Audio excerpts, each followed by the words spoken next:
The news continues in southern Africa, where, according to the most recent Zimbabwe Vulnerability Assessment Committee Rural Livelihoods Assessment Report, more than 2.7 million people in Zimbabwe's rural areas are likely to face famine in 2024. This represents 26% of the rural population.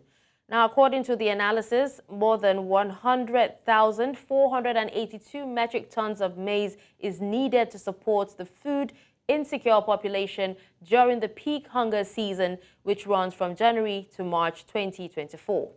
These projections contradict the government's assurances that there would be no starvation and that the country had sufficient food stock. Now, Zimbabweans have struggled to feed themselves in recent years as the country's economy has declined and the climate has changed. The Zimbabwe dollar's depreciation has also resulted in restricted purchasing power, and the cost of vital goods such as wheat flour, maize meal, sugar and rice have risen dramatically. The country's food situation has worsened with increases in food poverty and poor total consumption. Now, joining me on the news to discuss this is Executive Director, Africa Voluntary Carbon Credits Markets Forum, Angeloe Sibanda. Hello, Angeloe. Thank you so much for joining me at this time. Hello, it's my pleasure to be on the TV now.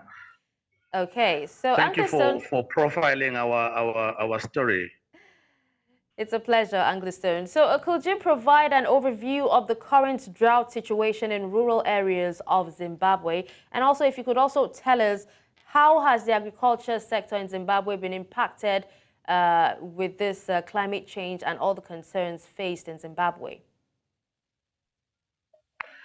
Okay, I think first and foremost, it's important to understand the context within which the issue of drought, the issue of poverty, as it were, in Zimbabwe unfolds.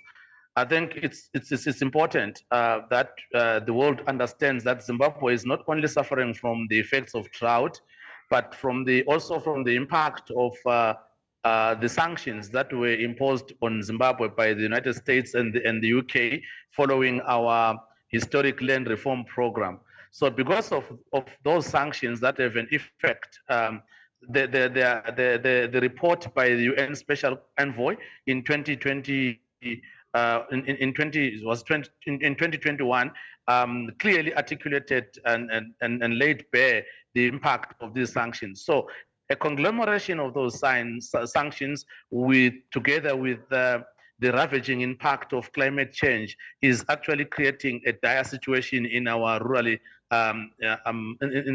our rural areas in Zimbabwe, leaving families, as the report has said, in suffering, and more importantly, livestock is currently, people are losing livestock, and livestock is part of our livelihoods here in Zimbabwe. All right, so but what are some of the key factors that you would say is contributing to the continuous vulnerabilities of rural areas in Zimbabwe to drought? Number one, it is our coping, resilience, and adaptation capacities that are weak, of course attributed to the failing economy, exacerbated by the sanctions, as I've said before, and compounded by the effects of climate change. So a conglomeration of these creates a big challenge that we are faced with, where the capacities, coping, resilience, and adaptation capacities are low because of the failing economy. You then exacerbate vulnerabilities. So that's actually the broader and the global challenges that the country is facing at the moment.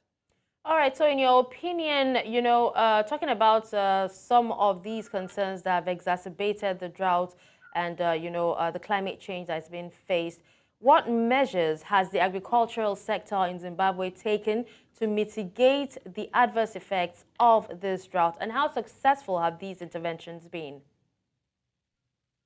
Thank you very much for that. That's a brilliant question. In our government has not just set and folded hands.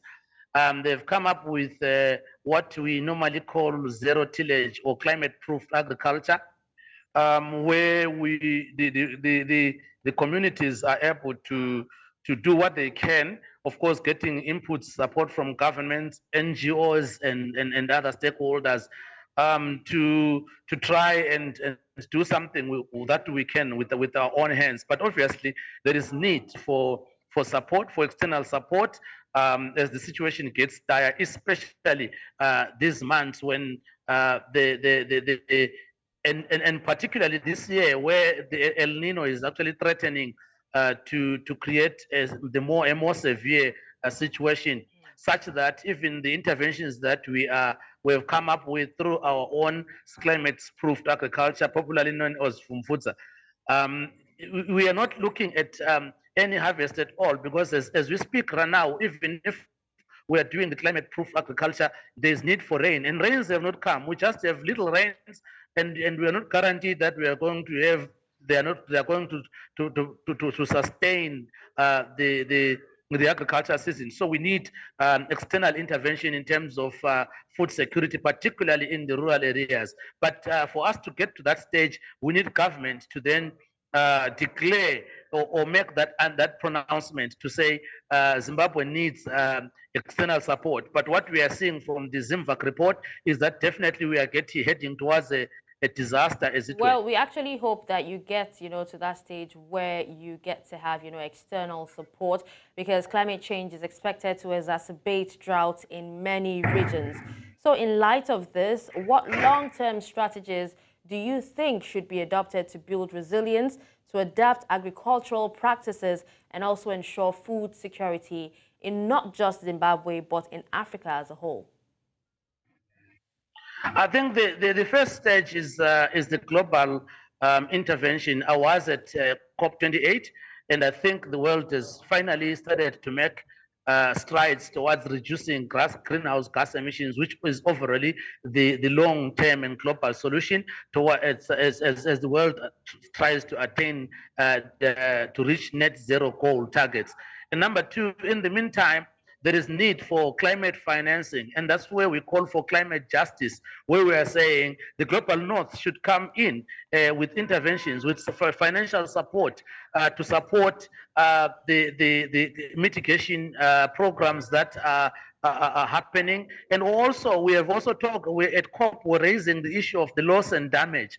What happens to the communities that have been affected by the effects of climate change? What happens to the communities that have lost livestock and livelihoods? So that's where we need the global intervention, particularly from our colleagues in the global north, because climate justice requires that those that have created the situation that we are in through pollution over centuries during the Industrial Revolution must then own up and take responsibility.